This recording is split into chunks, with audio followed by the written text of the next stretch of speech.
Hello, welcome back to another episode of the HOLDO MANEUVER podcast. This is episode LVII. I believe that's 57, I think.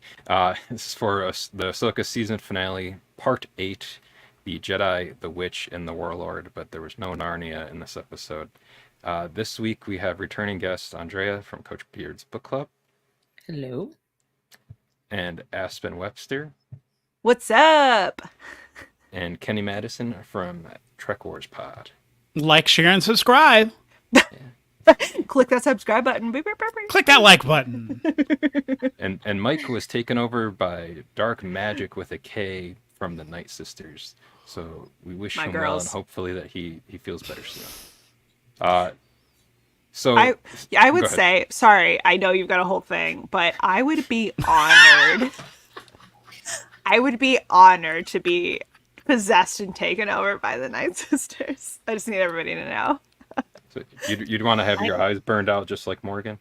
I'm into it. Yes. To be chosen? Yeah. I can understand that. I agree. Honestly, I think there are people that would pay good money to have their eyes burned out by the Dathomir witches. It's me. I'm the one. Yeah, Aspen. I'm the one. You're the one. I will pay money. I would be like, hello. How many Republic credits? What's the exchange rate? Couple thou. Who knows? Probably it's fine. Yeah. I'd be like, what's up? So anyway, he should be so, we could be so lucky as Mike to be. Yeah, and that's actually a good segue too, because what cargo did Grand Admiral Thrawn load on his ship for the Great Mothers? Probably like more troopers, like more zombie stormtroopers. Oh, you'd think, but he doesn't care about them. Oh, so maybe that's not it. I don't know. It was carry-on luggage and a few checked tags. Lovely.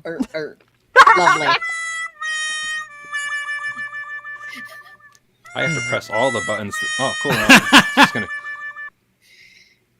Yeah, I got to do all the stuff since Mike's not here. What to say since Dad's not here? Yeah. Yeah. Well, I love Mike, but I think in this case, in this friendship, I would be the dad probably. Like as in of the two of you as dads. Not in a Pedro Pascal Daddy vibe way. Yeah, not like that. Mm-hmm. I'm gonna stop talking before No, please continue. I need to know more about Daddy. We want to hear, because this is live on the internet, and all the 0 people watching it right now are gonna clip that. Hey now. It's us. We're gonna clip it, and then we're gonna use it as payment to the people would pay good money to have you call them Daddy. Yeah, I think you should look into it. So, speaking of that, I guess what we can do is that we'll go round robin again, like we usually do with talking about the episodes. And even though Mike is not here, he is here because he sent a video clip in of him talking about his thoughts on the episode. It's about 2 minutes. So I guess what we can do is we'll hear Mike's thoughts, and then we'll go with Andrea, then Aspen, then Kenny, and then I'll go last, just like take in all of your thoughts and process them.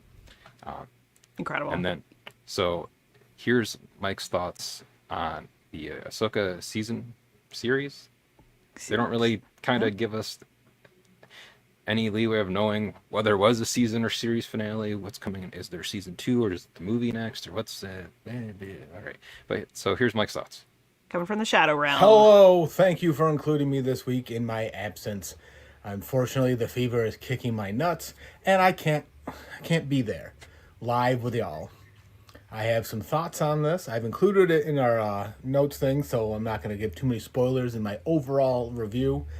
I'll let Marc bring them up throughout. But this episode felt like it wasn't a good finale, a good build, a good setup for the next set of this book, I guess you can call it. because Mandalorian, Ahsoka, and all that, they're all anything Dave Filoni's making. It seems to be all converging towards a big movie, or something bigger. Well, yeah, not much was wrong with this, in my opinion, in terms of the way the story was told. For the episode, for the series, I would have probably combined episodes like 1 through 3 or 4 into like 1 or 2, and then added a little more meat in the middle instead of the meat up front. Meat up front. I really enjoyed this episode from the fights, all the saber battles. It was comical that last week Ezra didn't want a lightsaber, didn't need one anymore. He said he had the Force, that's all he needed. Then this week he's panic building his new lightsaber. So that was a little like, okay, maybe he realized he does need it. I don't know. Kind of sucks. Balin won't be played by Ray Stevenson moving forward. He did a great job. He stole every scene he was in. So it's going to be interesting to see what they do with him, unless they're going to just have him be wolves or something. I keep seeing mention of Norse, Viking, something gods that would, when they converge, they could create Ragnarok. Him and Shin are supposedly supposed to be them. Looking forward to where this is building to in terms of movie or other next series, because that's what Dave Filoni seems to have done. Yeah, my notes are throughout. My overall arching comments on this episode it was a good finale. It was a good wrap up. I enjoyed this series pretty much throughout. It was kind of laggy at first, but it picked up and saved itself. Definitely worth a watch. Didn't feel I needed to watch Rebels too much. I don't feel I missed out too much based on all the recaps I watched. Marc probably disagrees because of all the questions and dumb shit I've said throughout the review process. But hey, such is life. Thank you guys for tuning in. Thanks for coming out live. Thanks for being here, all the guests. Sorry I couldn't be there, but fever's kicking my ass. Oh, now it went to the back. So, first I'm gonna razz Mike a bit. We both went to film school, and hello. Thank you for including me this Mike. Whoa, he heard you week in my absence. Hey, quiet. Yeah, he's like, I'm gonna be razzed. I'm just gonna haunt you. Hey, everybody.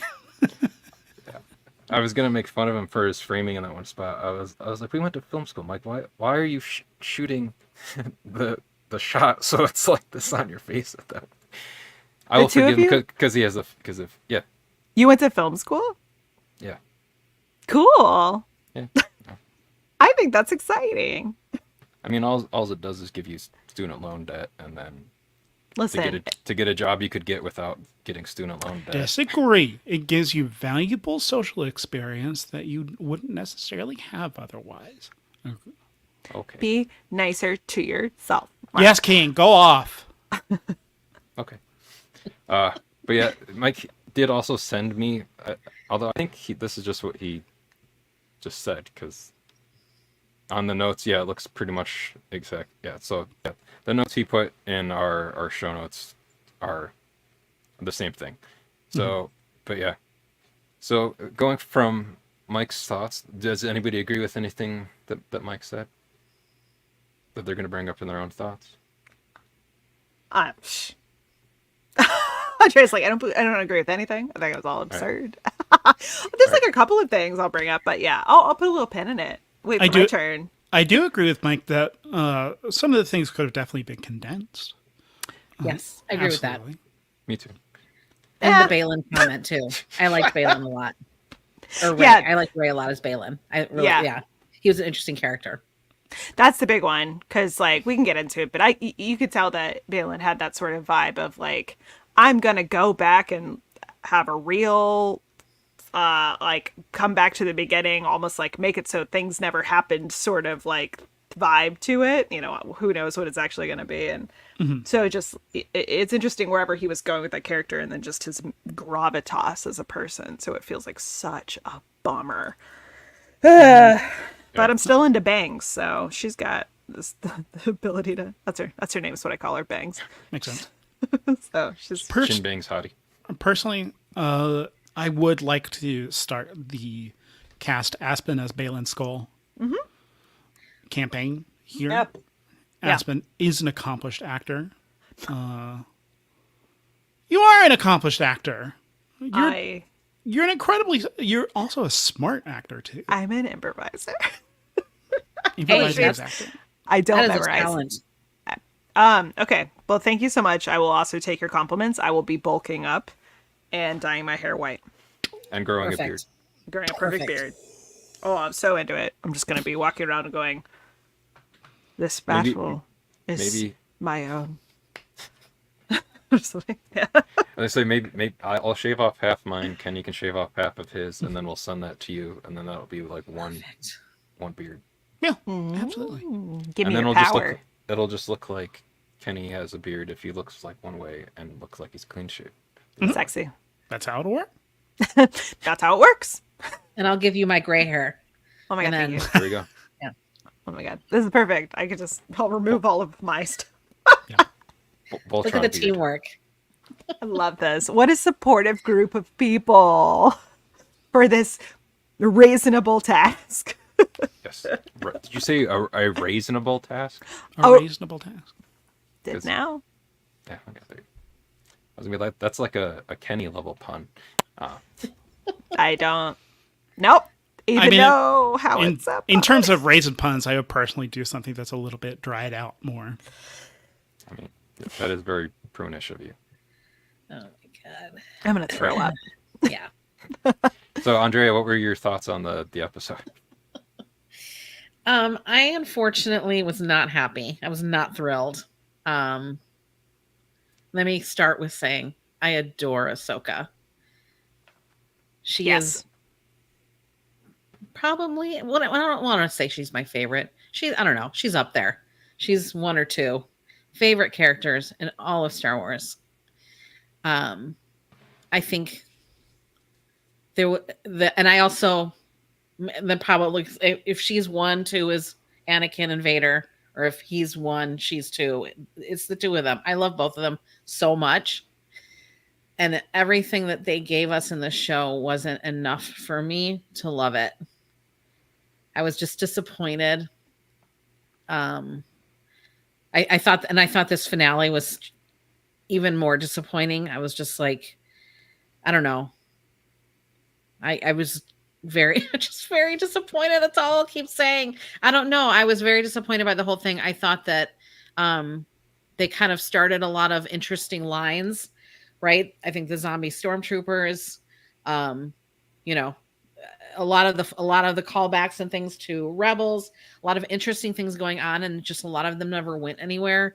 A lot of things happened off screen that seemed like they would have been interesting, or just kind of off screen saving the day kind of items, and that just aren't really interesting. And I think characters almost didn't go anywhere. I don't know. And I almost feel like the flashbacks of Anakin are being used as a cheap thrill to everyone to say this is so great because he's back, but like that's just not enough. It's not enough for me. I don't know. So I'm sorry to be negative Nancy of the group, but I just was not pleased. Andrea, you won't be the only one. Kenny. It's fine. I, in fact, will be the only one overwhelmingly positive, and I'm going to tell you that right now. Well, Hey, Okay, that's true. we're bringing balance to the Force in this episode. Is what we're doing. I like this, but I love Ahsoka, and I also even think that Rosario plays her minus a lot, like a little too stoic, but her look, everything about her, like I was so hyped for this series, and so it makes me sad. And Here's what you have to do, Andrea. You have to have very little expectation going into anything. Okay. Never get hyped about anything. Come in and be like, I don't know, could be okay. It's like it's like life. It's like life. It's like how, I don't know if you've ever been to Paris or even It's happened to me twice. Paris or Los Angeles. I'm People are like, so excited to see how you're going to connect this. You start off with have your expectations low. I don't know if you've ever been to Paris. well, I I have feel been to like Paris. okay, so maybe you got this. I remember I was Ooh la like, la. gonna go to Paris, which is yes, very, very sexy, as a concept. And people are like, I think Ooh la la. ooh la la. Mark! Oh. Ooh la la. Ooh la la. What is going on? Mark is quoting Back to the Future Part 2, and I know Oh! that. I know that because if I say I regularly quote that, maybe not regularly, but I quote that line because it's just so, yes. Anyways, so sorry. Sorry, I I- didn't mean to diverge your path. Please, much like Back to the Future, I'm fine with my path being diverged. Ooh la la. I can't even remember that. Okay, so before I went to Paris, people were like, you know, you hear people who are like, it's crappy, everybody's mean, it's actually not as cool as like they think you think it's gonna be. It's just like blah blah blah blah blah. So I went there and I was like, and then I was there and I was like, wow, this is rad. This place rules. This place is awesome. It's so good, right? So I came in being like, could be fine. Who's to say? Which is weirdly how I came into Ahsoka. You're probably totally right. My expectations were really high. And there were good things. There were some standout items that I loved. Yeah. But yeah, you're right. I think my expectations were too high, and maybe I need to rewatch this. Take a little break, right? Just rewatch the whole thing with my lowered expectations and see how I feel at the end. Well, Probably a good thing to do. To be fair, that's kind of the way that you approach Star Wars. I remember having a very negative reaction to, not a very negative reaction, but watching The Last Jedi for the first time and going, I'm not sure how I feel about this. And then I watched it again and I went, oh. And I think there's just the excitement of you're watching a new Star Wars. Mm-hmm. And so there's all of the expectation as opposed to taking it for what it is, what it's attempting to do, because sometimes those expectations of what you want from it can get in the way. also, for what it's worth, Andrea, I'm not the boss of you. If you don't like Ahsoka, You that's are. fine. I took it over. I took over being your boss. I will pay you bi-weekly.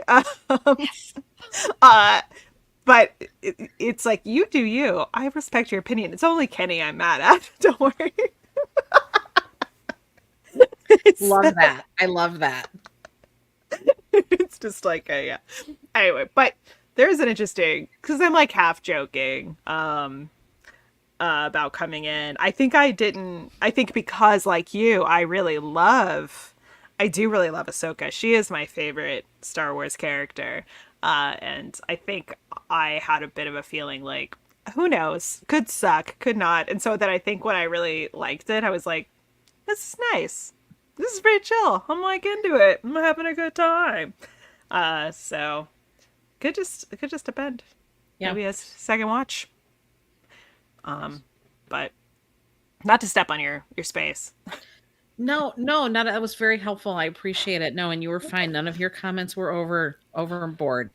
I think you're completely right, and I think Oh my god, I'm yeah, completely right. you're completely and I think Kenny made a good point about like there is. I remember standing in line for the sequel trilogy, the prequel trilogy, and the amount of expectations, and when poor Jar Jar, just. Poor Jar Jar. The expectations of that movie were through the roof. And I had the same thing. When I saw that movie for the first time in the theater, the prequels, hated them so much.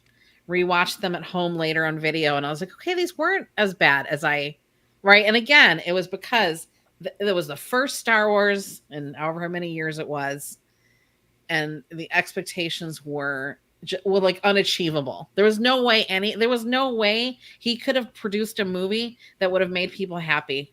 There's just no way. It makes me think about what, I don't know, like, what is it? I think this is like the question we're always trying to answer with, like, what is it about Star Wars that we love?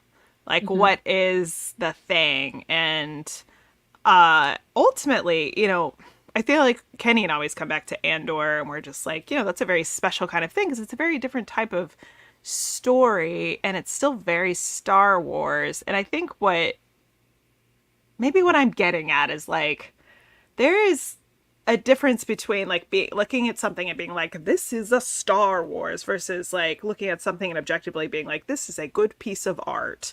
This is good storytelling. And we love Star Wars. We want we want both of these things. And sometimes I do wonder if the expectation of what a Star Wars should be, overrides just the experience or just the general, like the fact that not everything's going to be like the best ever either. Like some things are going to like be a different type of story, you know, it's going to be, I don't know. And that's just me throwing thoughts out. I don't think there's an answer, but like, are we all just chasing a feeling? Completely. I It's think that, so. It's that thing that we've talked about on Trek Wars podcast, which, you know, you can join the $5 tier, patreon.com/TrekWarsPod, get early and extended episodes. But that intangible feeling, or rather the intangible concept of what Star Wars is, where we can't necessarily articulate what it is, but much like that one judge describing pornography, you know when you see it. You know when you see it. I know a Star Wars when I see it. Boobs. And you kind of feel it in your bones, where we all just kind of agree holiday special bad Star Wars, even though like it was the second piece of Star Wars that was ever produced. It's part of the text. Ewoks, not Star Wars. Part of the text, George Lucas has his hands over it, but we just kind of agree as a collective Star Wars fandom, and you know Lucasfilm does too. Not part of Star Wars. We just know what Star Wars is not. Interesting. It's a fascinating, it's a fascinating sort of thing. To that point, Ahsoka the show made me feel like Why do you have to do that one whenever I'm big, huh? Why do you have to do that one when I'm big in the window, huh? long live the music jizz. Long live the music genre jizz in the Star Wars universe. Wonderful, wonderful. Thank you. I appreciate that. That's what Mark. Kenny believes. And everyone knows that's what Kenny believes. That's true. I mean, what's really we don't have to get. Yeah, I believe this. This is my opinion. This is what happens when you can work in a visual format that we don't often work in, Kenny. We can terrorize each other. For me, I believe I was next. For me, Mark, was Aspen next? Am I next, Mark? Have we Yes. broken any rules? Do we still Yeah. have all of our points that we started? Do you off still like us? Are with? we? Do you still, Mark? Do you still like Can we us? come back? Can we come back at some point? Yes. Great. Oh my god, are we still friends? Yeah, this is like whose line is it anyways? All the points are made up and they don't matter. It Change. don't matter. Right. But everyone has a favorite, right? And I'm your favorite. Okay. Sweet deal. I'm Wayne Braid. No, I'd be calling mockery. Sorry, I'm out. I'm done. Ahsoka. You be calling mockery, Kenny? Yeah, probably. I ultimately speaking, when it kind of coming to this period, it sounds like we're doing a little bit of like how we feel across it, since it is the series, like the season finale, what it is. And I would say ultimately I forgive a lot. I do think, kind of looking back on it, the first couple of episodes we're doing a lot of heavy lifting in a little bit of a clunky way. But then after that, I do feel like they were just like, there's some things I would have wanted to be different. I would have wanted them to emphasize certain things over them, specifically that Sabine Ahsoka relationship. A thing came up in this episode about the fear, like Ahsoka kind of left Sabine or stopped guiding her because she was afraid that she would become something too powerful out of anger and violence, resentment, because of course her entire family was killed in the siege of Mandalore. So if she has this power, perhaps she'd fall to the dark side, I guess is the implication there. And I was like, would have been cool if you'd said that episode 1 or 2. Like, I don't think that that's like a shocker, but I hadn't really thought about that, and it's nice to have that and to see it more. I would have loved some I would have loved a little bit more of depth of flashbacks. If that's like the primary relationship you're going to look at, then let's really go into it. But I think from that point on, I really felt like it leaned into what it was doing. I, for my side, loved everything with Anakin. Cried uncontrollably. Oh, Lost I my loved mind. it. Let me be Yeah. clear. I loved it. I'm saying that wasn't enough for me. Like, You heard it here. Andrea hates Anakin Skywalker. No. I love Anakin. I love Vader so much. Okay. Should have been more. We could have had more. Yeah. I loved that. And I agree. Could have been great. Oh gosh. So getting to this point, seeing all the threads come together, I really did enjoy this episode. I thought there were the fight scenes were I'm not typically in it for the fight scenes, but there was a lot of stuff in there not to get into this, not to get into the weeds too much, but there was a couple of moments that I noticed were a lot more fluid, and I was just like, that's probably an actual stunt person doing this, when typically it's Rosario Dawson, who's doing a great job. She's obviously trained, but it's funny when you compare it to the last four, the Siege of Mandalore episodes of Clone Wars, which absolutely they do action capture of Ray Park and another actor, another stunt person, so it's so fluid, the motion, and so it's really nice to feel Ahsoka being at hitting at all cylinders, and that's a really interesting sort of fight. A lot of cool stuff that I thought was happening, a lot of good emotional core stuff as we're being a little stinker. I love him being a little stinky. Last stinky boy. There's a part in the episode. Oh, he stabbed one of the zombie dark troopers, and he didn't go down. He did that little thing where he's just huh. And I was like, yay, it's funny. It's cute. He's so funny. I just thought there were a lot of really good moments. I cried. I'm interested in where it's going. I guess I'm interested in it getting, I really actually like the Mortis arc of Clone Wars and love that sort of deep lore of the Force and this idea of this concept. And of course she's supported by the spirit of by the sister and Morai, and so I think there was a lot to love. I ultimately came to the end of it being this ruled. I'm in. I could watch it. I could keep on watching it, and maybe it's not a 10 out of 10, but I want more War Criminal Chopper. It's not talented. Maybe it's ultimately a 7.5 out of 10, but I'm it's giving me people I love, and I thought they did great. So that's my talking too much take. Nice. Pew pew pew. Now we come to Kenny. Oh boy. I didn't like it. Aspen, what do you want from me? Aspen, because this is the first question that I genuinely have, which is what, for you, what was this season about? And I'm genuinely, because look, if you're a regular listener to Hold On Maneuver and you listen to the first episode, you know my feelings about the show. The show, it really hasn't changed. More than anything, I just want to know, for Aspen, what was this season of television about? And this is not a gotcha. I'm not trying to gotcha. Genuinely just asking because I'm interested. I think it's a season about a lot of different people's stories. Mm-hmm. If we were to focus on Ahsoka's story, I think it is an arc that you can clearly note from a point of loneliness and sadness and wondering what her role is that she has been managing for years as someone who left the Jedi Order, and what it means to be that, what it means to even be someone who could guide someone else and what that future could look like.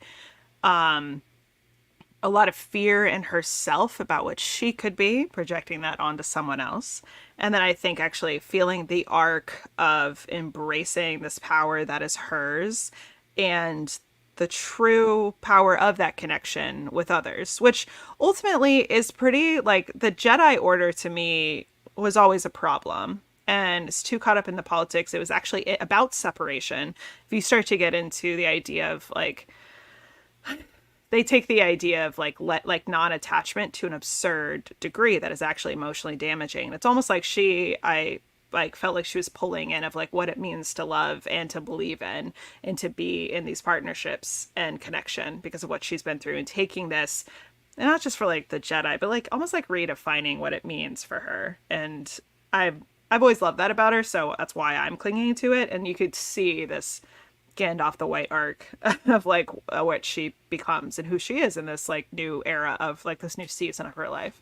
So that's the Ahsoka piece, like trusting herself, but also trusting the people she's with, and like knowing that she can move forward with what she's gone through. From a purely plot perspective, I think it's the compelling idea of the return of a figure that's actually very threatening in a time when there should be peace, and people being inactive and not wanting to believe in it, almost like Harry Potter-esque, like Voldemort can never come back, right? He's back. Yeah, right. Like somehow Thrawn returned, and in this case, Thrawn is like I mean he's like I think he's always been an extraordinary baddie.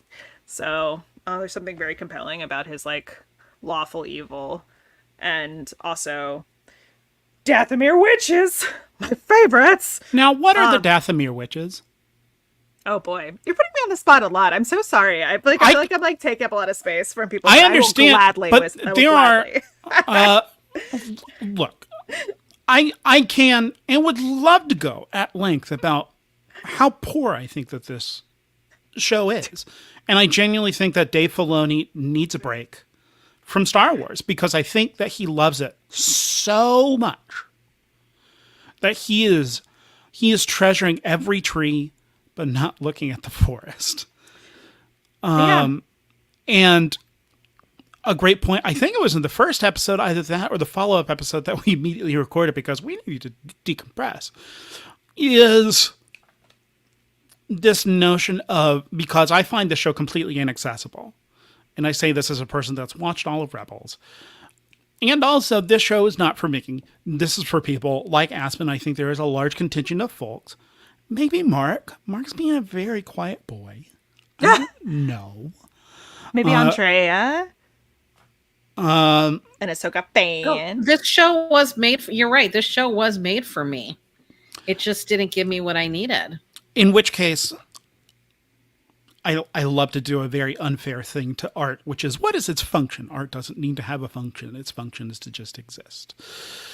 But I'm wondering what is the reason that this show exists outside of the cynical version of, well, we need to extend the Star Wars IP, and what is the kernel that Dave Filoni is approaching this piece with, outside of just the excitement of extending the story of these characters that he loves, in which case that is a thing. And I think that there is still a better way that can be achieved, because ultimately I think this is at most 2 hours of story that has been extended over to 8 hours, and the tangents that it has gone on are either done somewhere else within Star Wars in a more interesting way, or I'm just not engaged with it.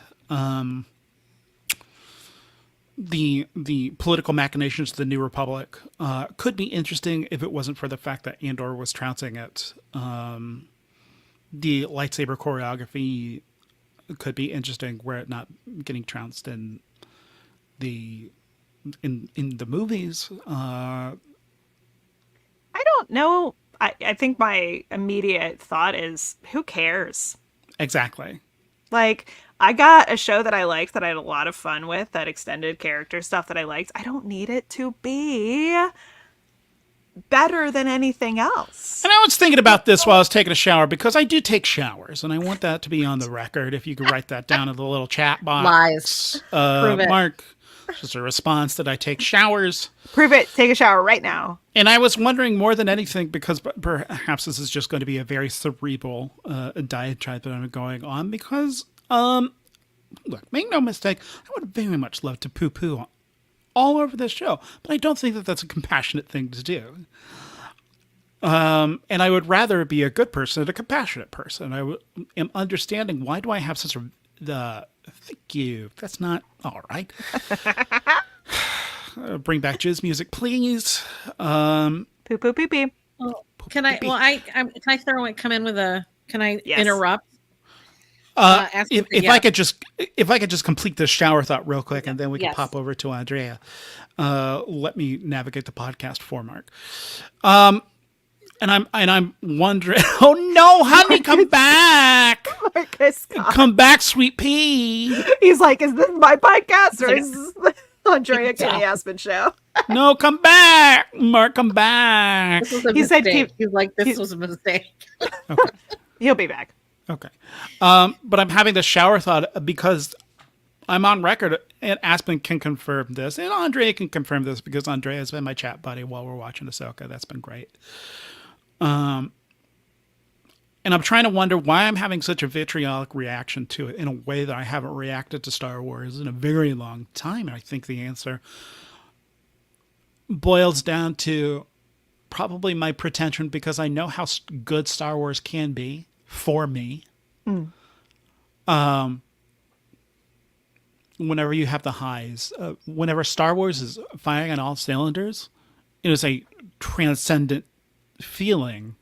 It is full of such ecstasy of where I'm going. I'm living the fullest life that I can. Because for me, Star Wars is probably akin to something spiritual. It's something that has been within my life since literally before I can remember. It's the first movie that I ever watched on this mortal plane.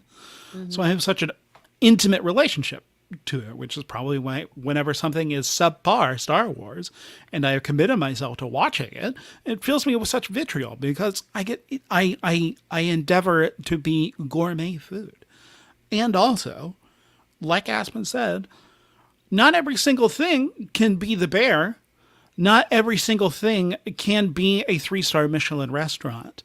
What is necessarily wrong with McDonald's? Is that the end of your shower thought? It is the end of my shower thought. So I'm going to do my interruption then. Please. The thing I think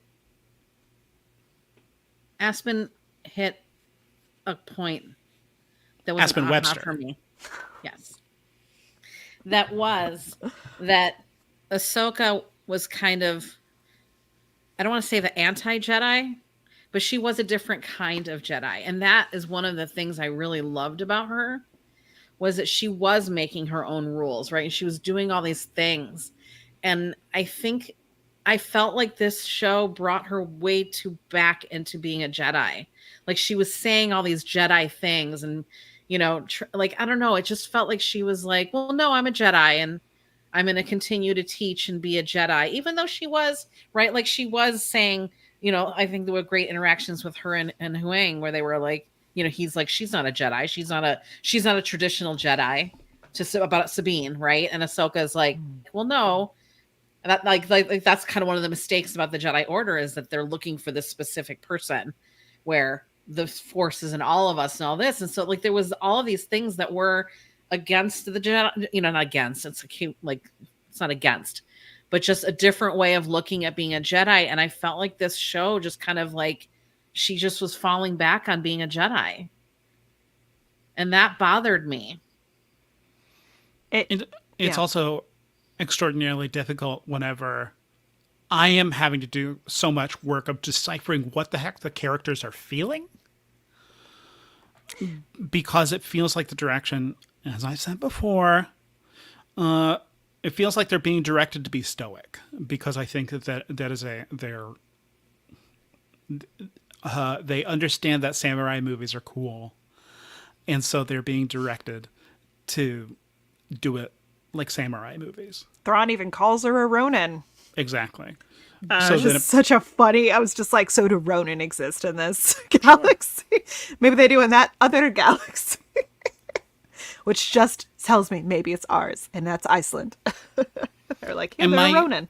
My strong distaste from it really comes to lack of emotion. You can do lore burgers, and you can have all of these Easter eggs, all of the things. But whenever you are tamping, is that a word? Yes. Thank you. Whenever You you're got it. tamping, down, thank you for the plug. Whenever you were tamping down someone as explosively charismatic as Rosario Dawson can be, it's unfortunate. I think that you're doing your text a disservice as opposed to a shoot. You had the voice actress who played Ahsoka. She knows how to do it. Why? What is the function of recasting that actor, especially whenever you are bringing Lars Mikkelsen in to do the exact same? Ooh, too tanned. Whenever you are bringing in Lars Mikkelsen to do the same performance, And Katie Sackhoff to do Bo-Katan. yeah, It is what- a little bit one of my little problem. I do find it to be an issue. Like, I think Ashley Eckstein could have killed it. I thought Yes. Rosario Dawson was great. It does make me feel, when I see them bringing in other people, I'm like, you could have. It would have been okay. But yeah. In which case, you need to, I think, reacclimate an audience and go, these are new versions of these characters. Here Well, are the rules. I think that is what happened. I'll tell you, I took it as the same way. It's almost like I saw it as an adaptation of a book. And sometimes my adaptation, I have to accept the differences within it. And The even book's if I always loved better. it. Right. Even if I, The book is always better. which Yeah, I think Rebels is seismically better than Ahsoka. I think it had a lot more time to grow and to explore and to be a lot of different things. And I almost wonder if sometimes this is doing stories a disservice to make it 8 episodes. Oh, and you have to just like hop in and do this thing, and you have to like do a lot of work. And there are seasons like, look at Buffy. Everyone's like, I think season 1 is fine, but everybody looks at that and they're like, that first season, it sucks. It doesn't, but people are like, it sucks. And then it got to have 7 seasons where growth got to happen, you know, and it's like, or the first, I don't know, I haven't seen, everyone always tells me the first season of TNG isn't that great. And it's just like, but then it gets incredible, right? I don't know. But bad. it's not like this. I don't know. It's just a tell me. But No, it's real bad. It's bad. I own it. It's bad. but then things get to grow and they get to find things, right? And so there is this sort of like wild expectation we have on these like basically long movies where we're like, perfection, your little miniseries, be everything and get it all done as fast as possible, and then you maybe cling to things that aren't as good or whatever it could be. But I didn't like Thrawn. what? He's boring. Kenny was boring. Madison, Andrea. Mark, what did you Mark, you silent king? Yeah, say something, Mark. Yeah, you're being a real silent king right now. It's your podcast. Go off, silent king. How dare you? How dare you, shrug? I'm just waiting for my turn. Kenny is done. Kenny is kaput. Your turn. Put me in the ground. He is. I'm buried. I've dug a 6-foot hole. And then Night Sisters are going to bring him back to life. And it's gonna be so cool. You know what was cool? Them zombie stormtroopers, baby. Love the zombie stormtroopers. Love the Night Sisters. Oh wait, sorry, Mark. Before you go on, Night Sisters. They are these witches of the planet Dathomir. I think we've gone through this, right? So they are related to. It's like they are the female one, like kind of part of this species on Dathomir, and then Maul, like his brother, or like the males are. And so yeah, they are. And in fact, there was the sword that Morgan has was this lady's sword. The like the Great Mother. This one behind me. So yeah, they're just a bunch of bad bitch witches out here, just like fucking shit up. So that's the answer for you. Doing a lot of political machinations as well as being magic. So, what? What are you looking? Okay. What are you holding So up? Mark, so I want to hear Mark's thoughts. I do too. Okay. I think he's holding up the Next Generation box set. That's what he's holding. I mean, I think I'm more leaning in on the same side that Aspen is. Yes. That, well, and which I think has been good for like me and Mike talking about it this season too, because Mike has usually kind of been closer to like the sentiment of like kind of like we're Andrea and Kenny kind of are with, and then like Mike doesn't have like any connection whatsoever to like Rebels or Clone Wars at all, other than like watching other like YouTube recap videos. So that's like his only connection whatsoever to it. So I did like, at least in his thing, how he said that he was still able to get stuff out of the show without having had to watch any of that. And that was going to be one thing that I was going to say when we got like to like kind of some of the stuff you see at like the end of the episode, not to like, you know, Jedi sprint to the end, which apparently they don't use anymore. No. That was going to be something I was going to say too. But is that like we see some of that stuff at the end of this, like, and I know Aspen will have a lot to say about the one owl that we may have seen in the background. You don't need to know what that is. When you find out what it is eventually, if you keep watching the show, or if you go back and watch any of the animated series, that's cool too. But I think it's done in a way where like you can watch the show and enjoy it just as like, that's interesting. I don't know what that is. I'll keep watching to find out what that is. And same thing as like with where Balin is. You're almost, if you're watching this and not having watched any other stuff, you're kind of discovering all of this stuff in kind of like a similar way to him, like where he's out there and standing on top of the huge. I said this episodes ago. I was like, oh, wouldn't it be interesting if the ending was similar to like Fellowship of the Ring, where it's like just somebody out looking at a mountainscape, and then the episode kind of literally ends with like this huge. Remind me of like the Fellowship. I don't remember what the name of the statues are, but it reminded me of like the Fellowship. You know, like Is it Argonath? The Argonath, right? Yeah. Am I? Yeah. There's too many vowels on all the Tolkien. The names. The Argonauts. Argonauts. Not the Jason. Argonauts. Argonaut. Argonath. Argonath. Argonath. Jason and the Argonath? No, that's not. No. It's the Argonath. The Jason. Argonath. The Jason. gates of Argonath. The pillars Oh, of kings. Hera and Canaan's son, Jason, and the Argonath. That's where Jason's gonna come back. I'll tell you what I didn't like about Ahsoka. Jason. Okay, go on. Okay. But yeah, I mean, I think I overall enjoyed a lot of this season. I have heard and kind of agree with like some of the sentiments where like the show is called Ahsoka, but like sometimes where it felt more like maybe it should have been called Sabine, because it felt a lot of the times like it was like she was more of the like central character to the show, which outside of like the World Between Worlds episode, it did kind of feel sometimes more like it was focusing on her rather than Ahsoka sometimes. But other than that, I thought they got the casting really well, with especially with Amanda's Fondi as Ezra. He was doing great in like all of these episodes as Ezra, and as like all like the little quirks down and the humor and everything, like even just like the facial features that he's doing as Ezra are like very like spot on. When he picked up that little like that dark troopers like little oh my god, communication device, I expected him to be like who is this, and he's just like Jabba the Hutt, and like put it back. It's his Jabba. Nice. I expected it. That would have been pretty fun. It's a little Rebels joke. And then like even him like putting on the trooper armor is like, you know, he likes putting on costumes and stuff in Rebels too. So I think I overall enjoyed everything with it. I am kind of bummed in a way with like what will end up having to happen, I guess, with Balin, because I don't know if they'll have to recast the character, or if like maybe that's just like where his like story. Well, yeah, Aspen's going to play Bailey Skull next season. That's true. Yes. Thank you for your beard service.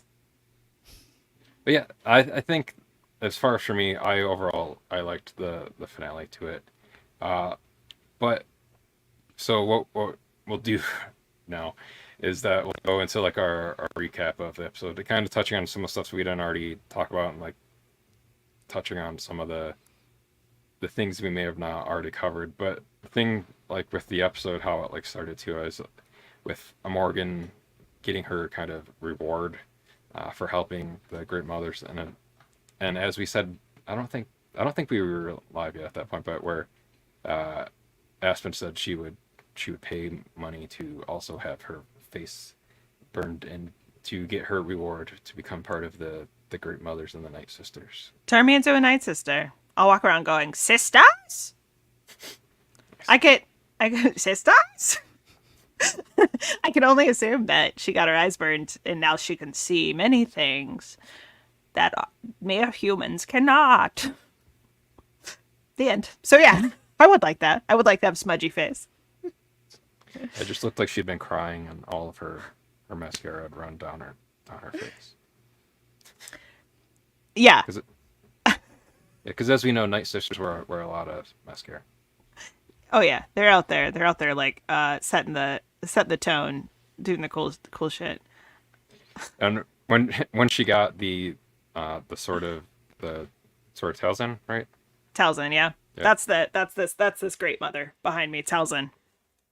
I just said to myself, Morgan learned the power of self-respect. Witch power. Yeah.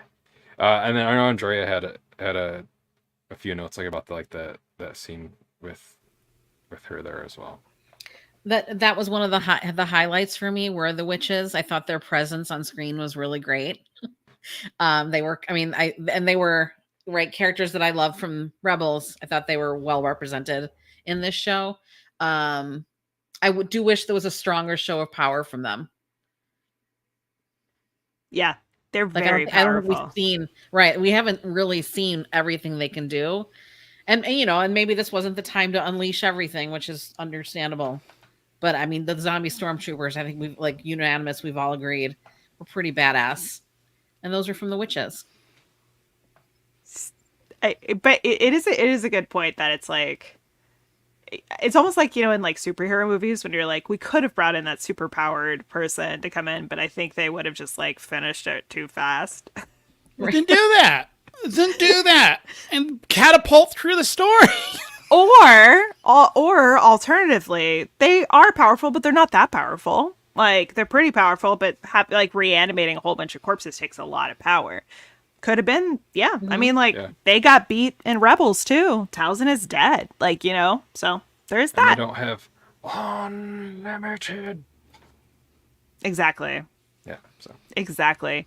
Can you see how fast, Andrea, I went from being like totally with you to Kenny using it against us, and I was just like, Kenny, get out of my face. This is the only thing. No, it's not the only thing Kenny and I disagree on, but it's causing a lot of riffs. Oh no. Kenny, get away from me. I didn't mean to bring it up. Oh my God. I hate that we're doing this. I didn't even mean to. I'm so sorry. Masterpiece. It's a masterpiece film. Oh my God. Anyway, I'm with you. I love the witches. And I love Matrix Resurrections. You know what I liked? Ahsoka's ship rolling low and slow with the hermit crab hobbits. Now, explain to me. Oh boy, I am going to function as the nitpicker, and hopefully all three of you will team up against me. Why, if they're trying to stop Thrawn, why don't they just warp there and stop them? Why are they protecting the little dudes? Why don't they just go warp and take care of Thrawn now? Like, why not just do that? When time's not on their side, why don't they just do that? Were they? But I don't know if I agree with you on that. I don't know if they were. Where were they choosing to protect them over? Well, because they were literally using the ship as a shield for the little dudes. Oh, as in, like, you're saying they were going at a slower pace than they could have. They could have just taken the ship there, gone straight there, and then done it. Why not do that? Because they can't leave the helpless unhelped. Kenny. Again, Jedi can't leave the helpless unhelped. Leave like a can of mace behind. Can of mace window. I mean, I think it's an interesting. I mean, it's not an interesting question. It's not an interesting question. I don't think it matters. Next thing, Aspen's going to be like, Matrix Resurrections is a masterpiece. You're right.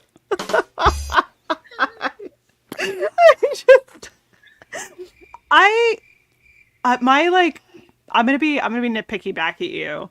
Like, I get it. There's a lot of plot stuff that happens, right, in anything. Just like plot armor protects people, and like, Yeah, how is Luke Skywalker able to pilot an X-Wing so expertly and be able to blow up the Death Star? The answer is because the movie needs to happen. and also he's Force. he's a pilot, and he's has been like he's a pilot. He was a pilot on Tatooine. He probably was like got some quick, easy understanding of how to like fly the X-wing, and he was good. I don't need those things explained to me for it to be a good story. Agreed. This is where I'm is with where Aspen we on this one. And also, when the entire reason for the, well, not the entire reason, it's to also find Ezra, but whenever they're also like, whenever Ahsoka's like, we have to stop Thrawn. We have to stop Thrawn by any means necessary. There's all of this jeopardy. And sad effects. I was like, is that me? I'm so sorry. and then your characters are like kind of slowing down. It robs the world's deadliest villain, the galaxy, the universe's deadliest villain of Grand Admiral Thrawn, of real stakes and tension, because they're kind of lollygagging. Okay, I think I want to like argue with it and be like they didn't know, or I don't know, or if it is for the sake of protecting these guys, I actually do think that's pretty valid, because they're like, what if they come back and hurt them, and they are valuable to us, and we care about them, we love them, and we need to, like Andrea said, keep the innocents safe, and that is valuable too. Yeah. I don't If you like throw that. them though. away, then who are you? If you throw them away, then who are you? Who are you? I don't like that though. Kenny, what do you like? Oh God.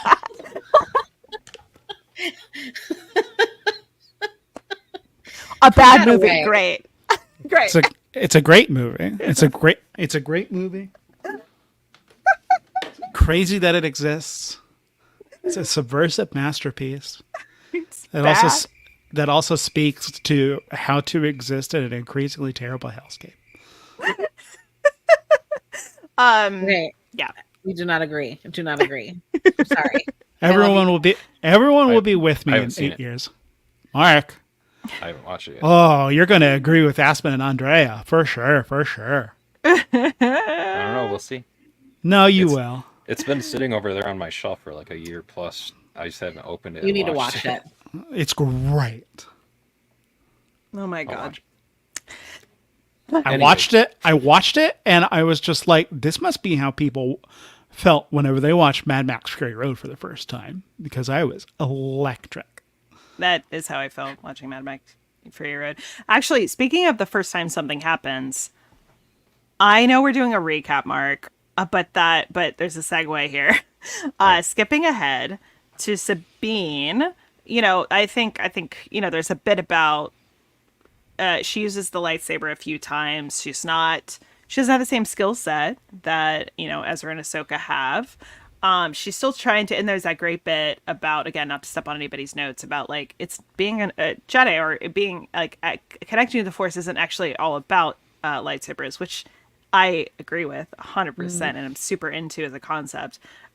She does have her moment, her like Sabine moment, where she's like one of the like zombie stormtroopers has her, and her lightsaber is over there, and she gets it with the Force, and that to me, segue point, felt very much like the moment when Luke is in the Wampa cave and finally is able to get the lightsaber to cut himself free. Like, it feels like a real moment that had a lot of work put into it, and it didn't just like it has a depth to it, and I like had a little like yay moment, and it felt like very earned. So I agree. That was a good. This is the way. That was a good moment, and I think she showed her growth, and she showed and that was just a badass moment. Yeah, like to the point of like just getting it and then turning it on, and it like that was cool. Oh, What a I great love kill. that move. What a I great love kill. him. I love a move where you're just holding a lightsaber and then you just turn it on. It stabs someone. I love that move. That was awesome. I like that.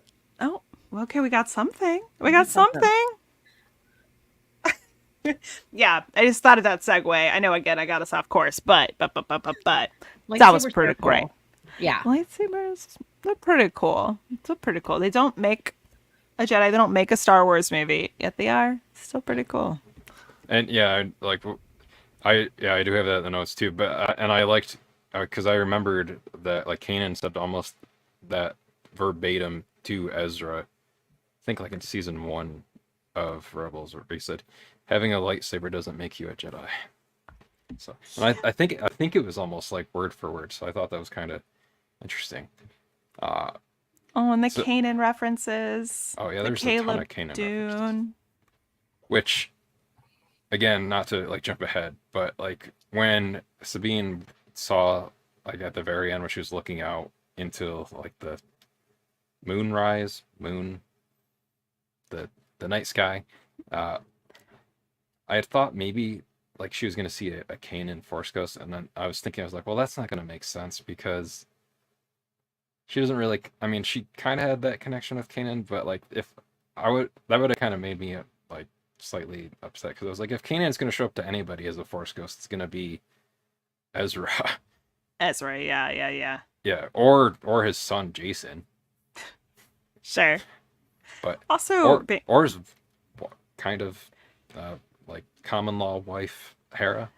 not to get into it, but being a Force Ghost is something you have to practice doing. You don't just get to be a Force Ghost once you die and you're a Jedi. So it's like an art, that they had to discover.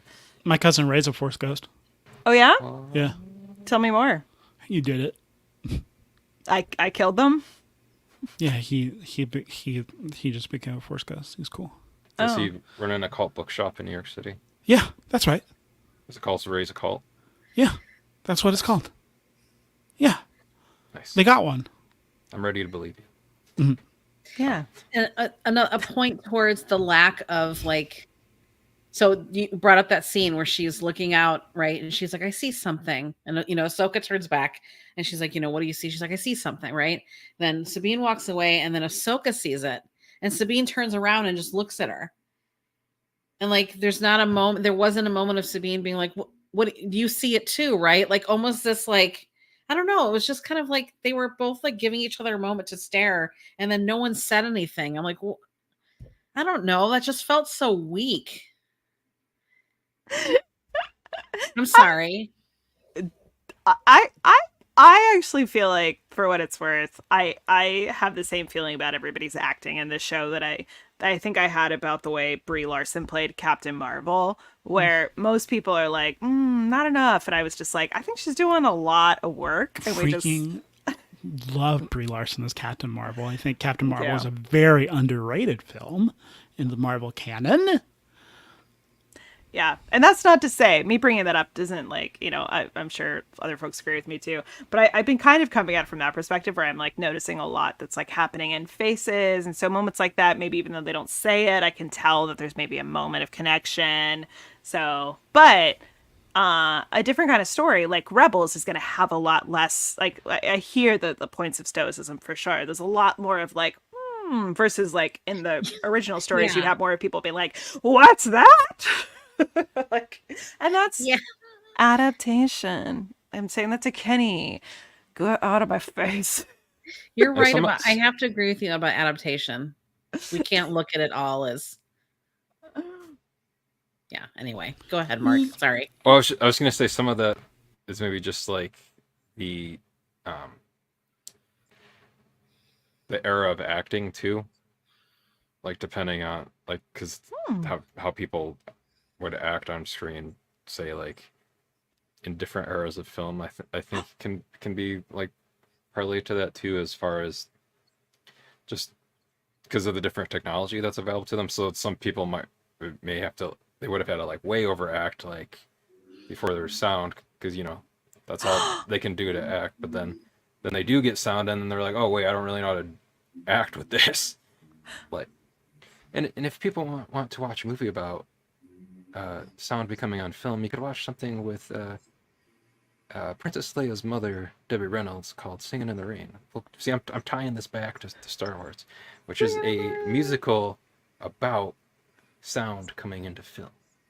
It's a great musical. It's Yes. beautiful. Mark. Yes. The other night, I was watching The Shining with my partner. And he was like, I don't know, I don't like how like weirdly wooden people are and kind of how like stoic they are in this film. I think he used those words. Whereas I was coming at it from the perspective of like, I fucking love this movie. I think this is great. But I also wonder if there is like, it felt a very 70s era way of acting to me. Is that the kind of thing that you are talking about right now? Yeah. Because like if you want, and then if you go from that to like 80s movies, same kind of thing. And we can also segue it from The Shining back to Star Wars because Dr. Sleep, Ewan McGregor, Star Wars. It's true. It's amazing. Hello Also- there. Magical. Also, The Shining is in Ready Player One. There's Star Wars stuff in Ready Player One. Steven Spielberg directed a scene in Revenge of the Sith. So, Yeah. He's the director. Isn't he who like Lucas kept referring to like during when he was making the prequels? He would like always be like chatting with Spielberg and he'd be like, the director says, and everyone's like, you're the director. It's going to be great. It's going to be great. I want, before I forget to, Mike had a joke about what the name of the hermit crab, hobbits, where Jermaine last week told us. Then did you write that, Andrea, or is that Mike? No, I was the one that Right. wrote that those little crabs were the Ewoks. Or like I was saying, are these the Ewoks of? Okay. Yeah. Yeah, Jermaine told us last week what the name was, but I forgot already. It is in here, yeah. Oh, I think that's a joke that Mike's saying because he's calling them E-Rocks. Like instead of Ewoks. Even though he's not, he's supplying the dad jokes as well. So yeah. Perfection.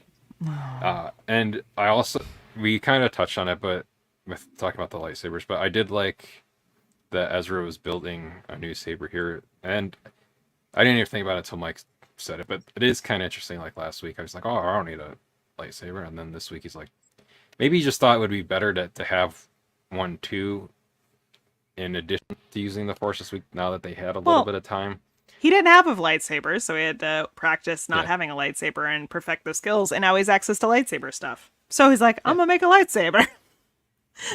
He's chill. He literally ends up in a ship where like there's the actual droid that helps everybody make their lightsabers. He's like, time to do it. And if people have played the Jedi Fallen Order or Survivor games, that's like that whole setup right there felt very reminiscent of like how you can like modify your lightsaber as Cal Kestis in those games. Is like you have like a whole like work table there to do like all the different modifications to it and stuff. So that was almost like what Ezra was doing. And I liked that, of course, Hu Yang kept. There was only apparently 2 of those parts of the blade emitters for hilts. One, and Kanan got one, and Hu Yang kept the other one just in case Kanan never needed a backup for it. It's so nice. I liked how Hu Yang found out that Ezra was Kanan's Padawan, and I thought that scene was kind of interesting too because you could kind of see like how that was making Sabine feel in a way with like because it was making her reminisce or like at least think back to like Kanan and Ezra's Padawan master relationship, and then like kind of like how her and Ahsoka has gone, which when they get to their kind of tete-a-tete like on top of the ship shortly thereafter, like Ahsoka says that she'll like stick with her no matter what. I think that's, I mean, obviously that's what kind of ultimately makes her decision later on in the episode to not also, even though like her whole mission like this full season was to go get Ezra, to bring him back and go with him when she had the opportunity to jump and like have him help her, which I liked that whole idea of like jumping enough and then getting the push, the force push to like basically like double jump in a way. And then, like, he would have done the same thing for her. But then she just chooses to stay with Ahsoka and help her, because otherwise she probably figures that Ahsoka probably would have died if she didn't stay there. So well, she chose her. She chose to be with her. Yeah. 'Cause I see Kenny's face. Like, she chose. Mm-hmm. And that I think is part of that arc of Ahsoka and Sabine, obviously, of like, what does it truly mean? And this is something I'm constantly thinking about because I think the whole Jedi Order is stupid. And like, like, you could very reasonably, like, let's take an example from Clone Wars, where literally masters were saying like, okay, like it's like Barriss, like I remember when Barriss and Ahsoka were buried under that building, and Luminara was just like to Anakin, she's like, you gotta let him go, am I right? Like, it's all about like not like holding on to things, and that is damaging. That's not how we're gonna. It's like What I said about feelings earlier. that. It's about People with their emotions. It's good. yeah, it's about loving each other and believing each other. And it's like, it's almost like by letting go of not the burden, or like of like integrating these different parts. It's like the actual integration of like dark and light, right? Like you're integrating different parts into the whole, that it's not so binary. Like Ahsoka is able to extend like love and this connection, and then Sabine responds in kind. And she wants to be with her to support her. And it is a fabulous moment. The Jedi do any therapy, except they're all murdered. So everybody who's left needs some good trauma therapy work. Yeah. They need some inner child work. Oh my God, because all of them were taken as little bebés. As little children, yeah. Some of them are their inner child. Some of them were raised to be child soldiers. So yeah. There's a lot in there. Kenny. So a lot of the choices I feel like people made in this episode flowed really well from things that had been set up. Like that did make sense. You could kind of see these different like moves that they would make emotionally. Yeah. The other, no, I don't know who put this, but someone said one thing I kept wondering if the term Jedi has lost its meaning. Was that any of you, or is that Mike? I don't remember that. I didn't say that. All right. So he wrote one. If that was Mike, it was one thing I keep wondering is if the term Jedi has lost its meaning or been redefined, because to me, now it's more of religion, a construct of rules you follow, has little to do with the Force other than use it for good. Maybe Ahsoka will officially redefine what Jedi are. Yeah. I mean, feels like she already is, right? Again, even by like the connection of like I'm gonna be the one, like almost like taking the lessons of Anakin and using it for good. Like I feel like that's already taking the idea of Jedi and making it loads better. I honestly think that it's more powerful whenever she is labeled as a Ronin, as opposed to her constant labeling of being a Jedi or whatever the other term that was used earlier in the season, because Jedi is such a laden term, especially now. And if the thing that we love about Ahsoka Tano is trying to grow past what the Jedi are, I would really prefer a relabeling completely.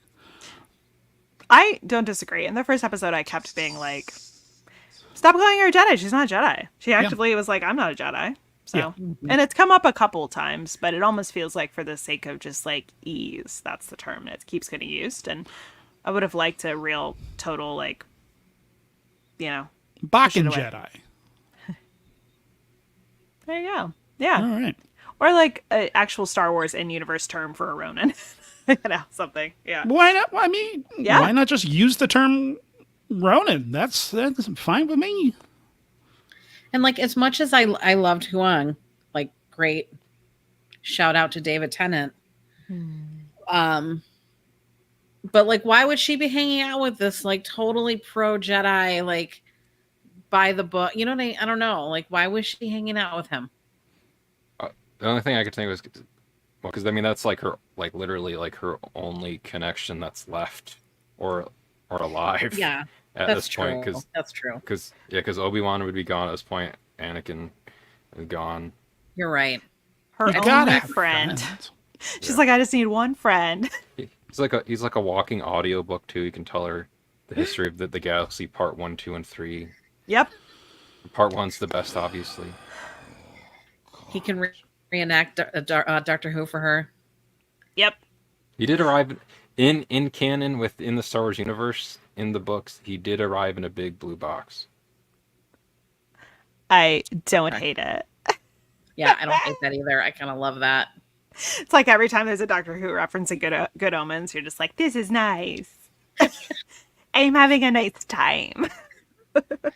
There is a story, very high expectations. That is actually, Loved I don't know it. about you, Good Omens? Matt. Yeah. The Sandman. The Yeah. Sandman could not have had higher expectations in my heart. Blew it out of the park. We got a Neil Beautiful. Gaiman fan. Yes. Yes. Yeah, actually, weirdly, that's another one where like I feel so strongly about Neil Gaiman stuff, but I'm a little bit like, who knows? Could be fine. And then when it is good, I'm like, yes. Like I was And terrified I- to watch Sandman. I was terrified. Oh, nice. Yeah. Yeah. Remember Hey, when but Matt little- Smith was going to be in Rise of Skywalker at one point? I had no idea. What? Yeah. And I think all his stuff got cut out because I believe that I don't want to go too much of a tangent with this, but like he was originally going to be in the Colin Trevorrow version of the movie, where Palpatine was still going to come back, Palpatine's fine, you know. but Matt Smith would have been like this cloned,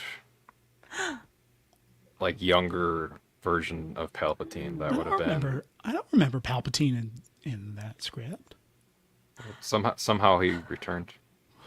Aspen, have Which- you read the Duel of the Fates yet? No. You gotta read it. No. Okay. Which I know none of you were on this last week, but I did like when Sabine was recapping the original trilogy to Ezra, and he's like, "Oh, the Emperor was killed." That's what people say. I was like, "Ah." I hated that. I was like, all right, okay, all right. I was like, all right. As someone who doesn't think of Rise of Skywalker as canon, I hate every reference to it. Yeah, and oh yeah, this is. We gotta get to where. Look, we gotta get to the end of this episode because it's gonna lead to my consternation and my even greater fears of what the Filoni verse is going to do. Should we just fast forward? No, Should it's we- Mark. well, it's I it's have Mark. one- Oh, I have- sorry. It's Mark. Can I make one last comment? Yeah, go. I need to tell you all about my crush on Hera. Like my ever-growing crush on Hera. I love her. I'm in love. Is it like this version of Hera or Hera all the time? This version of her. What if she started speaking in a French accent? What would happen for you? Ooh la la. Ooh la La la. la. Zutolo. Oh, mais oui. Yes. Je suis ananas. Her big honking tentacles turn into baguettes.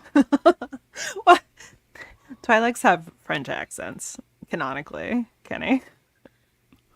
They do. I'm not even lying. I believe you. You know more about Star Wars than I do. Anytime you have any lore burgers, I'll agree with you. I just know that you're right. Yeah, I'm into tentacle stuff. I poo poo and pee pee, and I want you to bring back jizz music. All right. This is good. Kenny deserves this.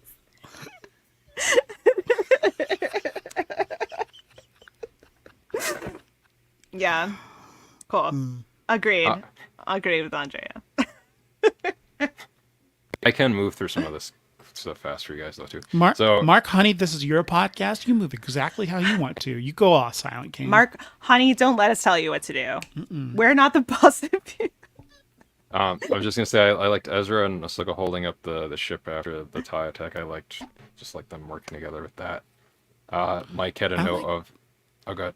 I like Ezra's beard, and I also really like that. I really like that actor in that role. It's good.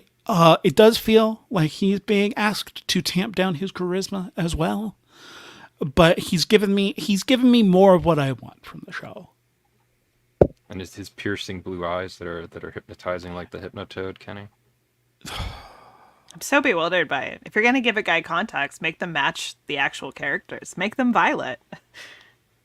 That's my weird nitpick. This is a different timeline. the Rebels timeline, he has violet eyes, but because this is blue contacts, you have to assume different timeline. It's such a dumb thing for me, but I was just like, well, if you're already gonna give him contacts, why not give him the right contacts? It's not like you got a tiny little Harry Potter Daniel Radcliffe and you like can't wear contacts at all. You know what I mean? Why do I keep talking about Harry Potter? Ugh, used to love it. We don't like turfs here. Anyway, go on. I was gonna say I liked how, because I wanted to bring this specifically because of the name of the podcast, was that Sabine kind of pulling a HOLDO maneuver light with the TIE fighters by driving it through both those TIE fighters.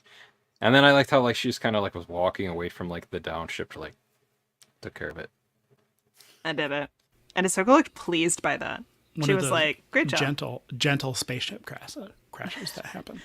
Yeah. Oh shit. That was great. That was great. Oh, and then with Sabine, so yeah, when they're also riding what I call the rat wolves to like the front door, I was You call them asking- rat wolves? Yeah. Sorry, I call them bat cat dogs. Love that. I remember when they first showed up, like way off in the distance. I thought they were like Loth wolves, which I was like, that won't make sense though because they're not Lothal. But I just love that other people are like, what are the other weird animals this thing is? it's just amalgamations. I asked because like Ahsoka's like Sabine, help out. I was like, was Sabine actually helping out here with the Force to open the gate, or was she like that fourth or fifth person that's like helping to lift something up but barely using the effort to like exert themselves when helping to lift it up because like everyone else is already Yeah, putting you're like, all that strength into. like, Kenny, are you helping? You're like, oh yeah, I'm totally helping. It's so heavy. I just think everyone's doing a great job. If we can just do a little bit more. I mean, like eating a burger with one of my other hands. You're like, my right arm is so strong. I am lazy, that's true. Yeah, but that does feel really like you could be like, is she actually helping? And then later, when she does have this lightsaber come to her, and she is able to help, like with Ezra's force drums, you are like, yes, yes, yes, my girl, you're doing it. So. Yeah. And then when the three of them make it through the door, I really liked this whole scene here with like all the three of them working together, like in their three kind of different styles. Like Ahsoka's, double bladed, kind of more samurai-esque fight style.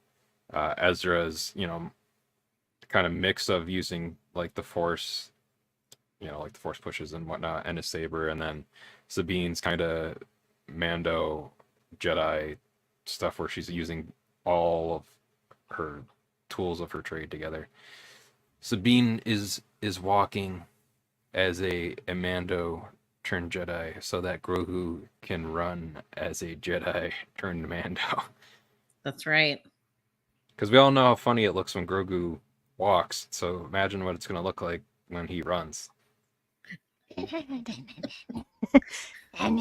his little Kermit feet. Yeah.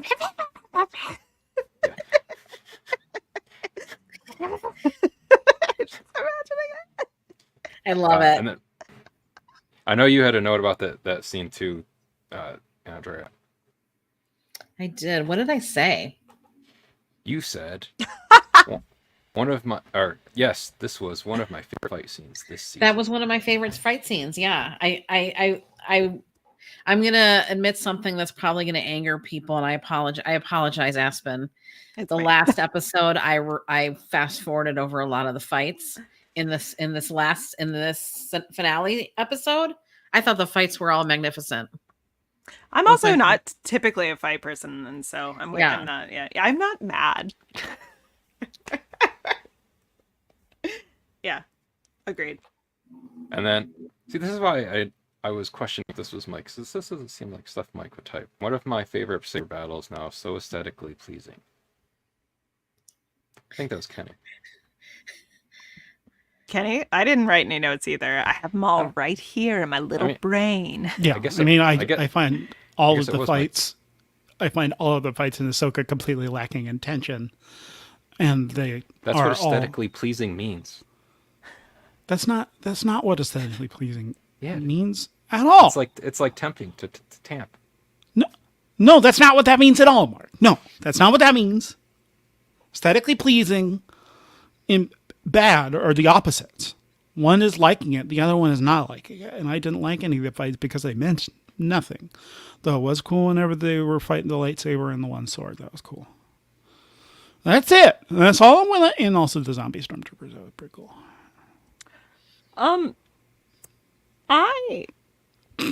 Sorry. I know we're like going through this. I was thinking this. Kenny is aesthetically pleasing. Absolutely. Yeah. I was thinking back to a lot of, with the force jumps, I was thinking back to what Jedi are able to do and how Jedi are so powerful and like force wielders are so, thank you, I am aesthetically pleasing, powerful that things that, I remember there was a moment in The Mandalorian where there were some like super war droids and they were like, these droids are going to actually kill us. And I remember thinking about how like in Clone Wars, when they were faced with those droids, they were like, this is a little annoying, but we got this. It's fine. We're going to like figure it out because like their power is so great. Right. And I do wonder what that does to like fights in terms of the, like what the stakes are. And what that means. And I was trying to think of like things that I watched recently where I felt truly afraid during a fight that like someone would die or something bad would truly happen to them. And like, not to keep going, but we watched Dr. Sleep after The Shining. I know this isn't about Dr. Sleep or The Shining, and I thought it was fine. I felt no fear that anybody would get hurt ever. And I was like, wow, what's going on? I don't think the stakes of a fight scene, Mark, honey, you're a hottie. You're a hottie with a body. I don't think fight scenes necessarily need to have stakes that are related to life and death every single time, but I do think that there needs to be some sort of emotional content that is involved within each one of them, which is why so many superhero third acts fall so short, because they're ultimately just kind of filling up time, as opposed to the example that comes to mind is the George Powell War of the Worlds, where if you're breaking it down to Sid Field 3-act type structures, that third act is freaking less than 5 minutes long. Because the function of it is just achieving your emotional catharsis and coming to the resolution of the story. And I find that the fights in these things are just lacking in emotional content. And I compare that to The Force Awakens, a movie that I pretty much don't like. But that lightsaber fight is so good because it is so emotionally charged. True. It is one of my favorite lightsaber fights, period, because it is so emotionally charged. I'm with you. Yeah, I don't want to just like, this is why I too would fast forward or like look at my phone during a fight scene, because I'm like, unless it has a reason to be here, I can tell you're just doing this for the action. It's like when you're watching a film, and in Force Awakens, that whole bit with like the creatures getting free on like Han's ship when they find Han. Like Jenny Nicholson, who is like a great YouTuber, and like she like talks about like those are moments where she's like, time to go get more popcorn. So if it doesn't like actually, if it's like, what is it for? Like, and so yeah. Also, there's a part in Force Awakens where Kylo Ren's just like, he's hitting himself, and it's such a great actorly touch. Yeah. Maybe Force Awakens is the best Star Wars movie of all time. Kenny literally just said he hates it. Yeah, I don't like it. You need to take that back. I don't like it, but the stuff that I do like really, really works. Which is the first 30 minutes. Fight scene. And anytime Adam Driver's on screen. You just have some good soups. That's why he's punching himself in the gut. And speaking of things that are good, I really liked Kevin Kiner's score again in this episode. I thought it was doing a really good job at like setting the mood as like the Nightsisters are bringing like the troopers back from the dead and making them their own green fart clouds and armor. We had with that character that everybody thought was gonna be like Dark Side Ezra earlier in the season, or all these other weird theories of what Marek was gonna be. Like he was gonna be Star Killer from the Force Unleashed video games, or somebody. No, he's just a green fart cloud. I did love that because I wasn't aware that I was supposed to think that that was anyone until I saw that there was a discourse. And I was like, oh, am I supposed to think that that's someone? The show doesn't seem to want me to think that that's someone. Yeah. And then whenever it turned out to be no one, I was just like, okay, I was right. I didn't think it was anyone. I was like, oh, well, it's just a guy. But because Star Wars fandom can be broken sometimes, so, everyone, they're just like, no, there's a secret. Everyone is secret. No one is who they are. Everyone is secret. And everyone is Kenobi's grandson. Bangs is Captain Phasma. I saw that and I was like, get out of here. She is too short. She's a fully grown woman. But, yeah. It's very silly. Hey, only Satine does that.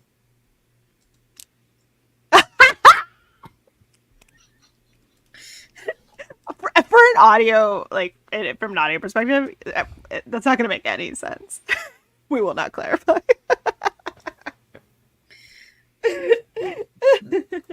That's good. Oh, remember Satine and Obi-Wan? Anyway. Remember how Satine is related to Sabine? Yeah. And Bo-Katan. Yeah. They're cousins. Satine and Sabine are cousins. And Satine and Bo-Katan are sisters. And Satine and Obi-Wan were in LVII. And she dies. So, it's devastating. The end. But Anyway, please, Mark, it's your podcast. but yeah, in this too, I was like, why aren't I was like, you guys gotta just chop off their heads with your lightsaber. Just aim for the head. So are the zombie stormtroopers, they're new. We've never seen them before? The Nightsisters reanimate things. Yeah, there was zombies in Clone Wars. Oh. Oh, I'm trying to think. I know in Zombie Expanded Universe bugs. books, there was also like, I didn't read these books, but I've read things about stuff that happened in those books. Page Did you read turners, those they books, were Andrea? not. Okay, Yoda. They're coming to get you now too. No. Yeah, this is what it was. Yeah, the Nightsister. That's right. They channel magical Ecor through a crystal orb to reanimate the mummies to defend their still living brethren. That's right. Yeah, so Nightsisters have brought people back to life before. So I thought they had. There's another Clone Wars episode where the bugs, the bug species or whatever, they also are like weirdly like there are reanimated zombie bugs, and it rules. Saw Gerrera's in that one, and it is out of control. People should watch Clone Wars. Aspen, do your Saw Gerrera impression. Wait, what's the thing he says? We must fight in the most extreme way. My sister died, and I've never let it go. Lies, deception. That's my impression of Saw Gerrera. Yeah, cool. And scene. Thank you so much. Andrea had to know that she loved the zombie stormtroopers. Mike wrote that he could hear George Romero screaming at them. And then, like the scene here with like Thrawn asking Morgan to stay behind to give them more time to depart from the planet, basically asking her to stay to, I guess, die. She says for Dathomir, which I thought was interesting with that. And then Ahsoka, Ezra, Sabine coming up upon Morgan. Sabine wants them to stick together finally and not split up, which was what caused this whole thing with them getting split up in the first place earlier in the season. Ahsoka tells her to go stop Thrawn, and then we get the Morgan versus Ahsoka match, which is Morgan versus Ahsoka round 2, because round 1 another great fight was in the Mando. Yeah, Oh, yeah, right. I like. That's right. Her first live action performance. But Andrea, you had to know about the scene too. You just said that it was another great, like, again, like the fights in this episode were great. I got found really- really compelling to watch. was very devastated by the loss of one of Ahsoka's lightsabers. Mm-hmm. Oh, I know, yeah. my God. Yeah, I felt I like have a being stabbed. I have a joke about that later. We'll get to that. Uh, Ezra Sabine versus the Death Troopers, I liked a lot. And you can kind of see like some of like the zombie. Like I was like, did they decay this quickly, or were they already like dead bodies that have been reanimated before? Because like their like face was already like super effed up. It's the Force. They've been reanimated so many times. It's that magic with a K. It's the Force. It's not the Force. It's It's not the the Force. Force. Kenny, it's not the Force. The Force Magic is with in a- all living things. Kenny, It surrounds us. They're not living. And Okay. penetrates us, but It's- binds us together. it's the Nightsister Magick. I Magic with a didn't K. like Thrawn, though. Kenny Madison. I don't like you. That's a lie. I like you so much. I like you so much. I don't even want to know why. It's fine. Thrawn wasn't compelling on screen, other than the blue and the Andrea? red. Andrea, you're compelling, but I'm still mad. You know what I thought was cool too is that we finally got that shot of Thrawn that has been in every single trailer for the show for like the past 6 months or to a year. I was like, so that shot of Thrawn was from like what, the last 20 minutes of the finale, and they put it in the trailers. And it's like on like a very recognizable set from the show too. So like everyone was always like, oh, he's gonna eventually be on the Eye of Sion at some point. And I think that was like the first clip of that, like in one of the first, I think in that trailer episode that you were on, Aspen. That was the shot of Thrawn, was that back shot of him walking like away from the camera. It was that shot. I don't, So why do they weird. put- I don't know. I don't like when they put stuff from like the last 15 minutes of a movie or a TV show in a teaser trailer for something like 7 months before it comes out. But anyway, but you're not the boss of them. yeah. You But don't I did pay them bi-weekly. I did like that we finally got the payoff to Sabine using the Force to grab her saber, like we've already kind of discussed, because that was always kind of getting telegraphed that like that was going to pay off. You know, like whether it's a lingering shot of the cup, or like her going to use the Force while she was in the cell and like the room shaking, nothing happens, and then finally get it in this one. Mm-hmm. But I know we've already kind of talked about that, so we can move on from there. And then Ezra finally goes for the head, cuts one off. And then Ezra and Sabine, we kind of talked about this a little bit, with working together to force jump push from the tower to the Star Destroyer, basically doing a force double jump. And when I watched it the second time after watching it the first time, I liked how the closed captions just all in caps said the Force theme plays. It does. Yeah. There's a lot of brass happening at a certain point. I was just like, I love that. It's great. Music makes me emotional, so. And I'm the only one. No one else experiences that. Oh, That's what music does. Yes. oh. And then so you said Morgan sliced one of Ahsoka's sabers in half, and I wrote, and soon Ahsoka will return the favor to Morgan cutting her in half as well. But I'm too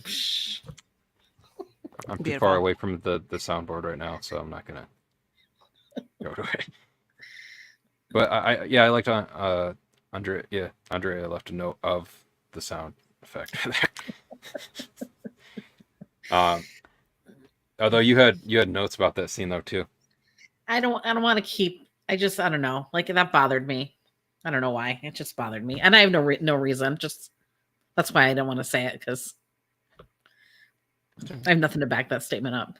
Just me whining. She'll have to make a new saber though, I guess, because that's like two sabers is her whole We'll thing. have to, yes. Yeah. well, it is now her whole thing. When she was younger, she only did one, twice, and then went on to two. Yes. And then what I really liked here was Sabine and Ahsoka pulling a Back to the Future Part 2 and jumping at Hopper's ship as Hu Yang, a Time Lord, is in the Doc Brown role. Oh la la! Nice. You thought you were only going to get one Back to the Future reference in this episode, but no, you got two. I out loud went, I love it when this happens. I love it when that happens. It is fun to watch people get on top of spaceships while spaceships are flying. That is a visceral thrill. I love it. They're like, they jump and you're like, oh no. And then they're like, and you're like, oh yeah. I Screen did Crush, not enjoy it, but that's okay.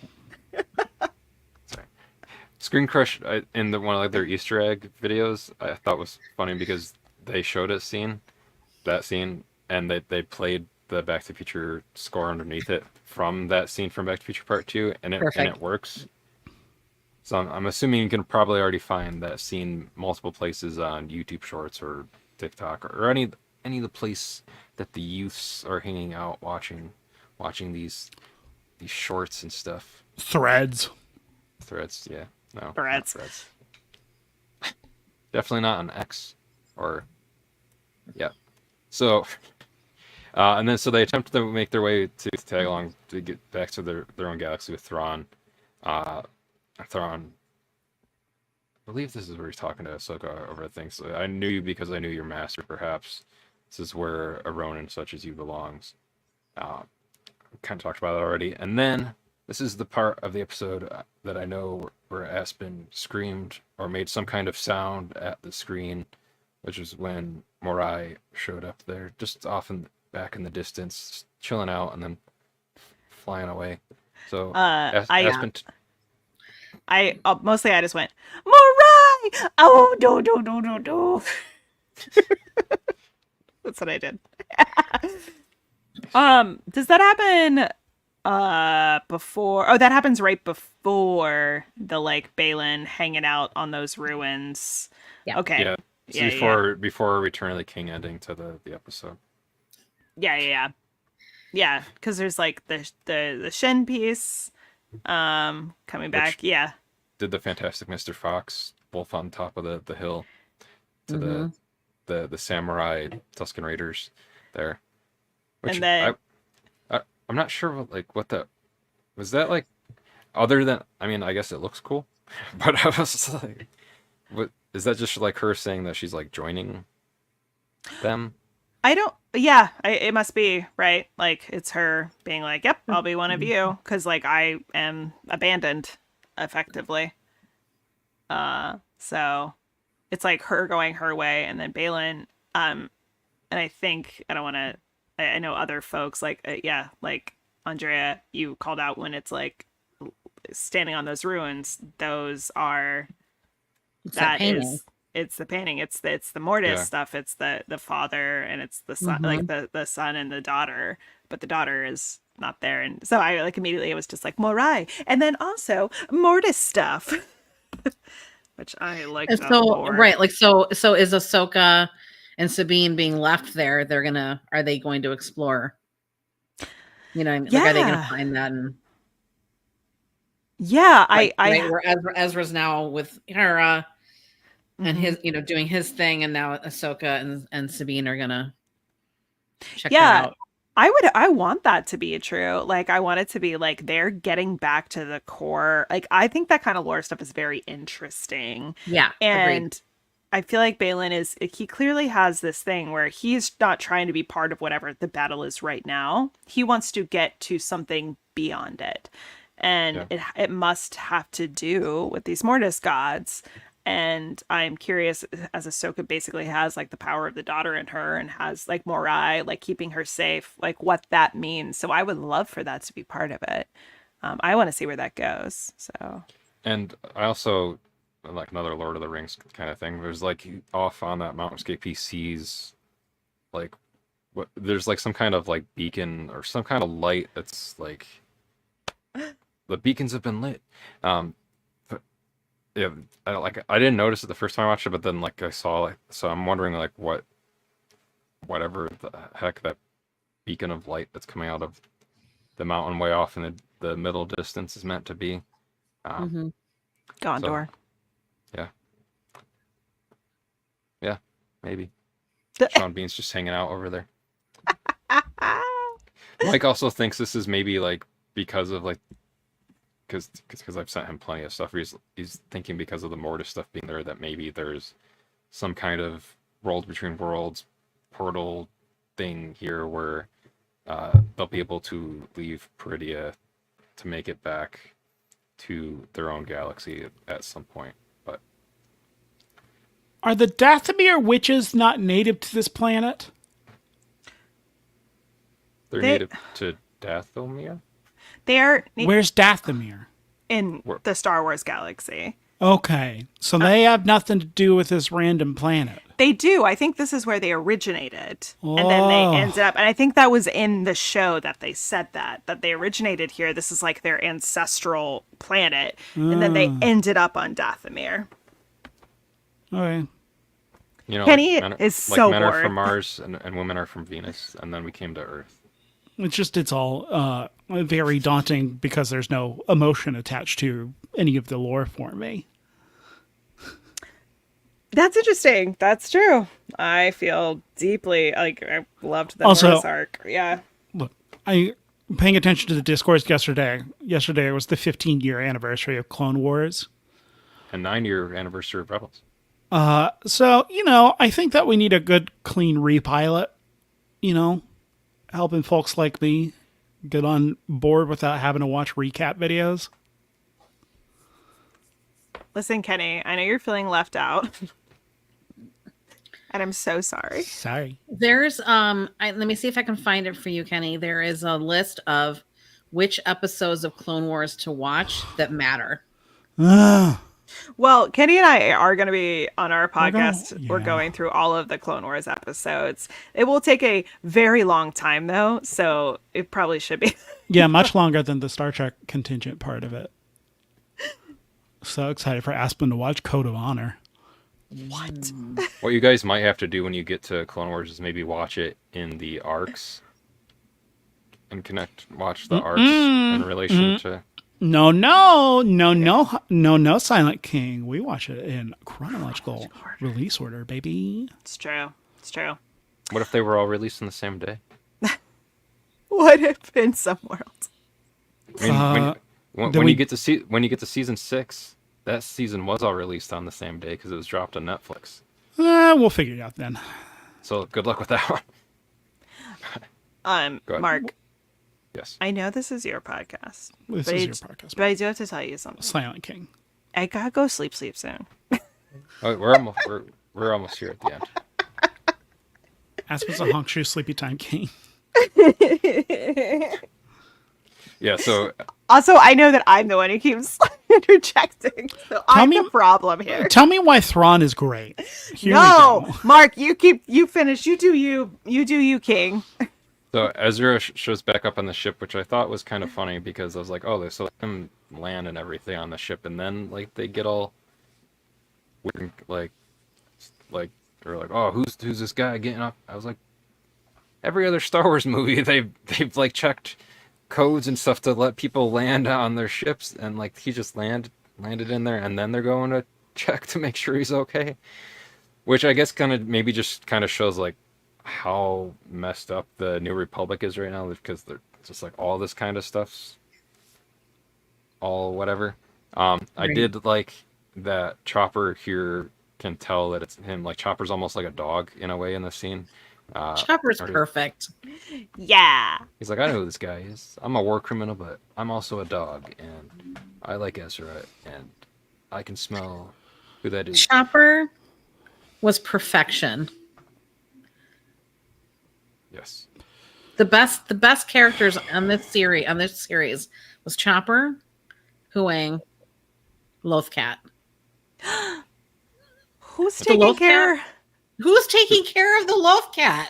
I am. That's Clancy Brown. Clancy Brown's character. Come here, Lothcat. I didn't like that scene. I didn't like the scene of Ezra returning home because it was the most tension that the show has had since the first episode. And it doesn't make sense because the audience knows that it's Ezra, but for some reason, the filmmaking language is telling us we don't know who this is. We know it's Ezra.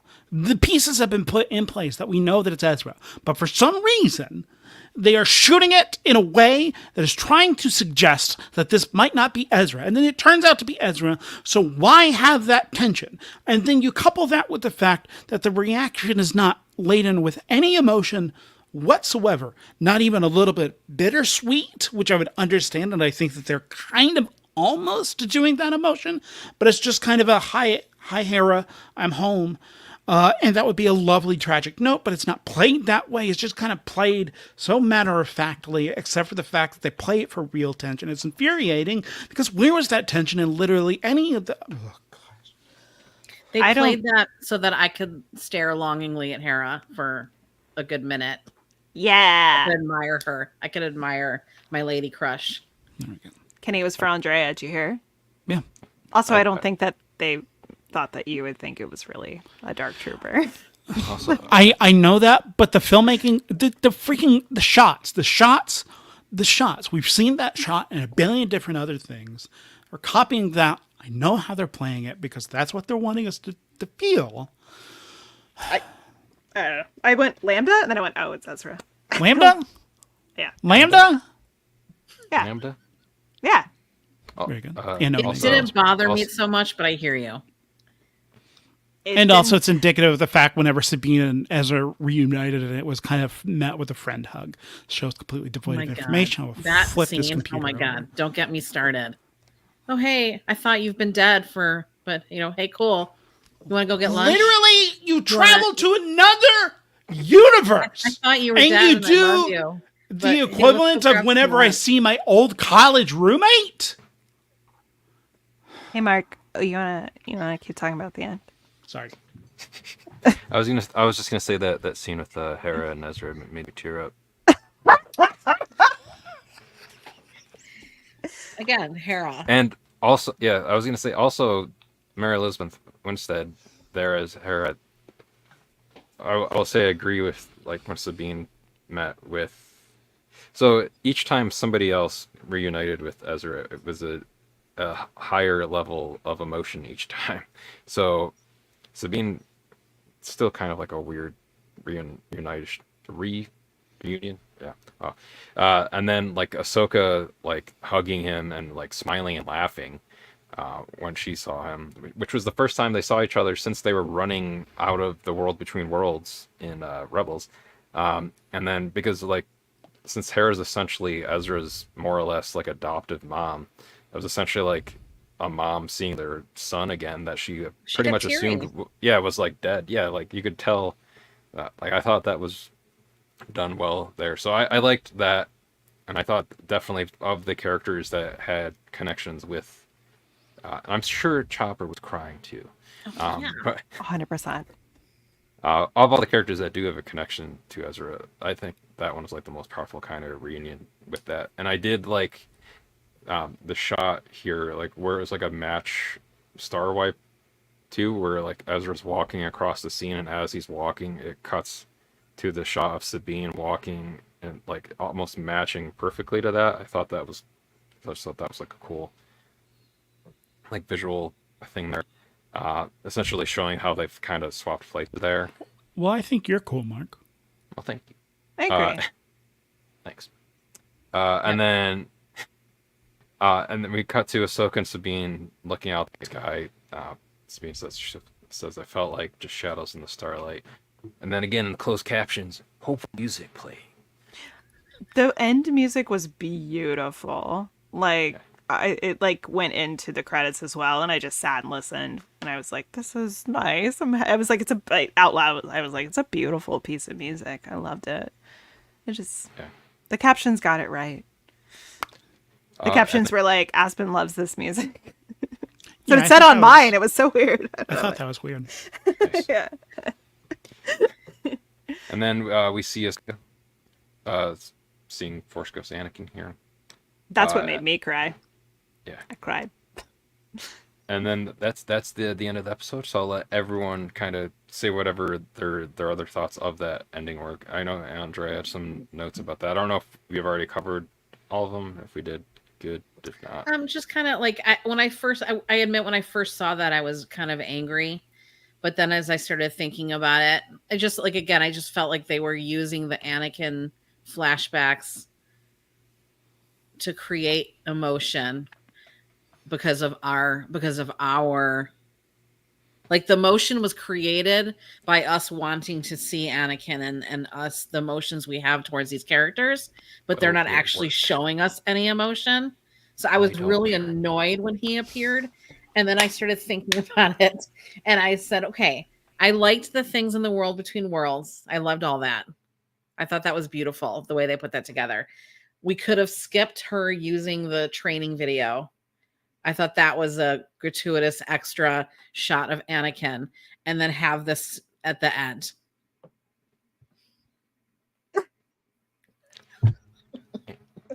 Anakin Skywalker all the time, all the I screen time. love Anakin. Just walking as a Force ghost, not even saying anything, just walking next to Ahsoka. Yeah, good. Okay, honest question for you, Mark. Yes.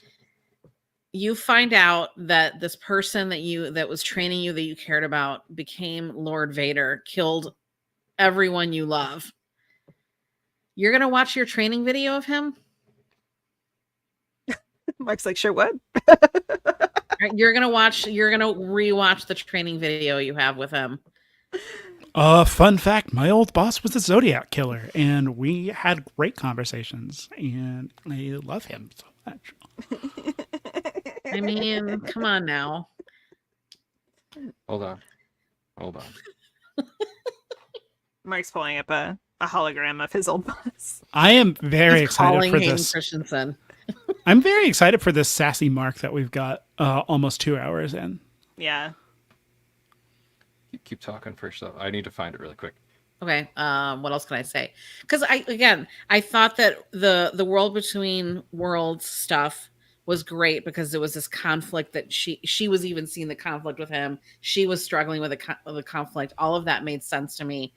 The training video was an off for me. Like why would she be revisiting that with all the pain he has caused her? And then the Force ghost at the end, in hindsight, does make sense because yes, right, he's gone. He's a Force ghost now. Like I like that journey for him. Like right, he died realizing the mistakes he made, and for him to come back in that form, I think actually makes sense. So I would take out the training video scene. That felt the least genuine to me. Not here to talk us out of anything. I do think that it's not the first time he showed up as a Force ghost. He shows up at the end of Return of the Jedi. So You're he's right. like hanging around with people that he loves and wants to like watch and stuff. But I think that there is. Oh, Mark found it. Okay. Okay. I was gonna say that the reason Ahsoka was watching it was, I don't know about you, Coach, but I hope that either all of us or none of us are judged by the actions we take in our weakest moments, but rather for the strengths we show if and when we're ever given a second chance. God damn it, Mark. Okay, the show's over. That's from a person named Tano. Tano.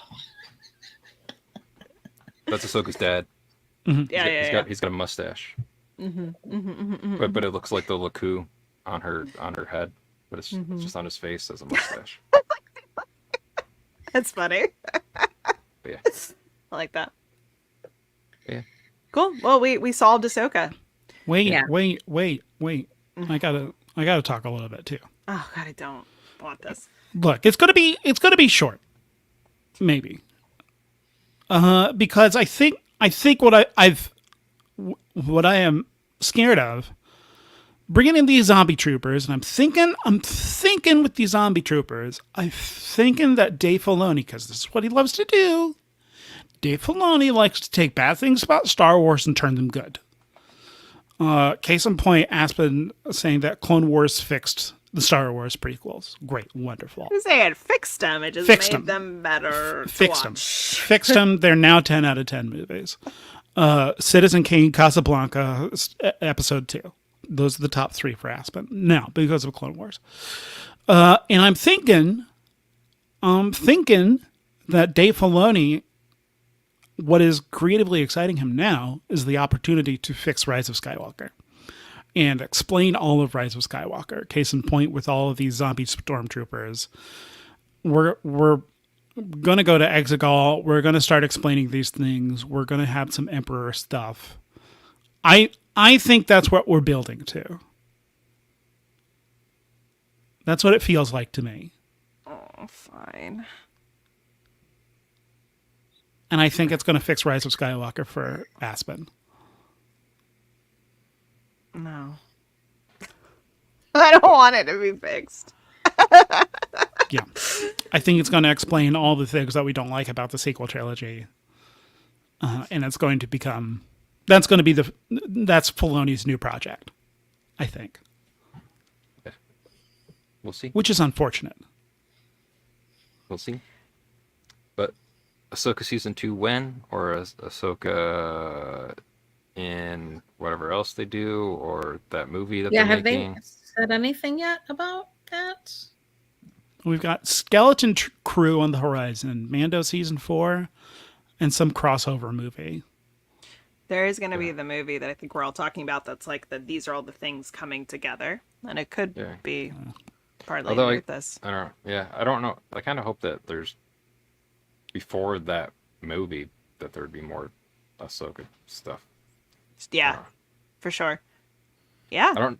I like Mandalorian, but I don't need a season 4 of that because that kind of feels like it ended like in a good spot for those characters to pick it up for where they do a crossover movie if they do something. Yeah. Mm-hmm. I agree too. Because now Mandalorian Yeah. is more the Bo-Katan story. Yeah. Which I mean, you could still use the name The Mandalorian, but not. But yeah, I so don't know what happens to Grogu, okay. but Little baby. Little baby. He's got to have time to grow goo. Cool. He's going to be in the other galaxy. That's off screen. So this is the part of the show where we wrap up, and I will now allow all of you to give plugs to your show. So go Andrea first, since you're the sole representative of your show, and then for Aspen and Kenny to plug their show. So Andrea. I'm Andrea. I am from Coach Beer's book club.